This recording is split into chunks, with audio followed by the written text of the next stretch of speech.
आज तुम्हारे इंतजार में उन जवानों की। मैंने शायद इसे कबल भी कहा हो अपनी तकरीरों में, फिर मैं आज दोहराता हूं। एक नौजवान है आज भी। मैं बच्चों से कहता हूं, वक्त को गनीमत जानो मेरे अजीज बच्चों।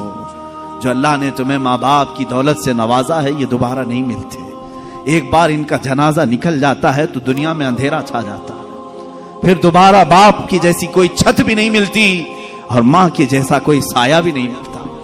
ये याद रखना हमेशा। एक नौजवान को मैंने देखा था, वो बड़ा अय्याश तबीयत का था। माँ बेवा है, बहुत पहले ही शौहर का इंतकाल हो गया था।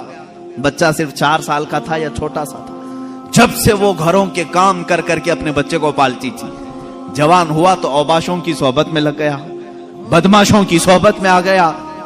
माँ को अब इससे बड़ा धचका और क्या लगे। एक दिन आई थी मेरे पास रोते हुए, कहा गजब हो गया, जिंदगी ने पहले ही मेरे से शोहर की जुदाई, और मैंने ऐसे अय्याम काटे कि लोगों के जूठे बर्तन धोए इस उम्मीद पर कि एक बेटा है जवानी में, ये जब पहुंचेगा तो मेरे बुढ़ापे का सहारा होगा। लेकिन मुफ्ती साहब ऐसा हो गया कि मेरा बेटा बदमाशों की सोहबत में चला गया। अब मेरा वो आखिरी सहारा भी खत्म है, मैं किसके पास जाऊंगा। वो गम के मारे इतना रोई थी। मैं जब भी आज याद करता हूं उस खातून को तो मुझे तन्हाई में रोना आता है। मैं जितनी कोशिश हो सकी, मैं कोई बहुत बड़ा मुअस्सिर आदमी नहीं हूं, एक छोटा तालिब इल्म। सोचा कि उस नौजवान बच्चे को बुलाऊं, उसके साथ मैंने थोड़ा वक्त गुजारा, उसे समझाया तेरी माँ की कदर और कीमत क्या है। वो एक बेवा है, एक बेवा है। वो 4 औरतों के साथ बैठने में शर्म करती है। क्या तू अपनी माँ के साथ वक्त नहीं बिताता? दुनिया में तेरे दोस्त होंगे, तुझे दोस्त छोड़ करके जाएं तो तुझे कितनी तकलीफ होती है। तू सोच अपनी माँ को, उसके तो कोई दोस्त नहीं और उसका बेटा भी उसको रात अकेला छोड़कर जाता है। वो रोया मेरे पास, कहा कि हजरत मैं वादा करता हूं अपनी माँ के लिए मैं काम करूंगा। मैंने समझाया। दूसरे दिन कहा मैं नौकरी के लिए तलाश में चलता हूं। मुझे वो बात आज भी याद है, तकरीबन 6-7 साल हो गए होंगे। वो नौजवान है अभी भी, वो सुनता भी होगा।